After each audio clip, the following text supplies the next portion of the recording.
Sketchy Al. So this video is a continuation from the first one along the same lines, called BYO Basket. Just a quick FYI for those that haven't seen it, definitely check it out. I link below. Anyways, there's another time where Chi and me got invited to a Halloween potluck party back when we were living in Alabama. Since I knew the party was going to have enough sweets and just desserts to choose from, I decided to bring some real food instead. At the time, we were pinching pennies hard. Squeeze every penny! I'm squeezing it. Hey, I squeezed so hard it went into my hand. So what can I get that's a lot of warm-filling food for cheap? Taco Bell. Taco Bell. Taco Bell. Thank goodness they are thriving in the South. Some folks probably thought, what in tarnation is a Mexican phone company doing down here? And then it hit me. I remember seeing a taco piñata at the Wally Mart. We can go fill that with cheap tacos. So Taco Bell happened to have a 10 taco deal going on, so we got 20 of them. On the way to the party, my Chi used Scotch tape to hold the loose paper together so the tacos won't fly out of the wrappers when they end up on the ground, making them still edible to eat. When we got there, we handed over the taco piñata to the hostess, and she felt the heat coming off with her hands. Wait, is this taco piñata filled with tacos? Everybody at the party ended up loving it, not only just for the idea, but because it happened to be the only real food to eat at that party, and they were hungry. So right away, the taco piñata was hung, and everybody went and snatched up the tacos that escaped from the smashed piñata. 3-second rule. The taco piñata actually ended up getting burned, because at that point, people were a bit on the tipsy side by then. Overall, though, that was the best Halloween party in the state. I'm glad I was able to contribute, to which, the story of the taco piñata, filled with tacos, was told the very next year among the Halloween partygoers. Now that's awesome possum. I left a bit of a legacy.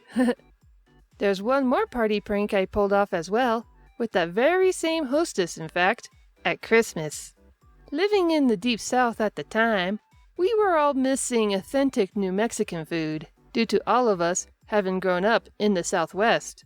Believe me, the cravings were real. So for the Christmas party, we decided to come up with some homemade tamales filled with red and green chili, which, by the way, when both chilies are combined together in a single dish, it's ironically called Christmas style.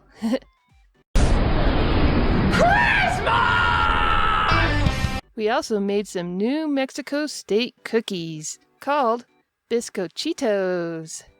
For those that don't know, Bizcochitos are a sugar cinnamon type cookie with anise seeds, traditionally made with lard.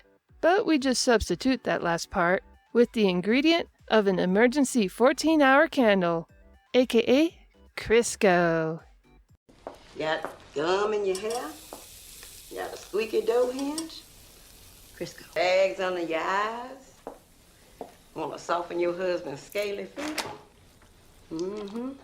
Crisco. I reckon if there's anything you ought to know about cooking, it's this. The most important invention since they put mayonnaise in the jar. Oh yeah, we're learning a few things today.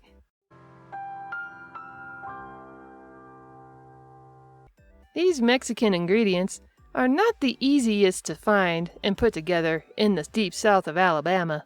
So when we told we were going to make bizcochitos to the hostess, gasp! She wet her plants. Bless her heart. The cookies are best enjoyed in winter with apple cider or hot chocolate. It's just not the holiday season without them. But then I started to get thinking about the Spanish name of the cookie. In English, that sounds a lot like biscuits and Cheetos. Oh man, this is gonna be too easy. And it was. We found some biscuits ready to go and got the basic Cheetos. And so, we have created the biscuit and Cheeto sandwich. When we arrived for the Christmas party, I walked up to the hostess with bag in hand. I brought the biscuit Cheetos, to which I can see her eyes lit up with delight.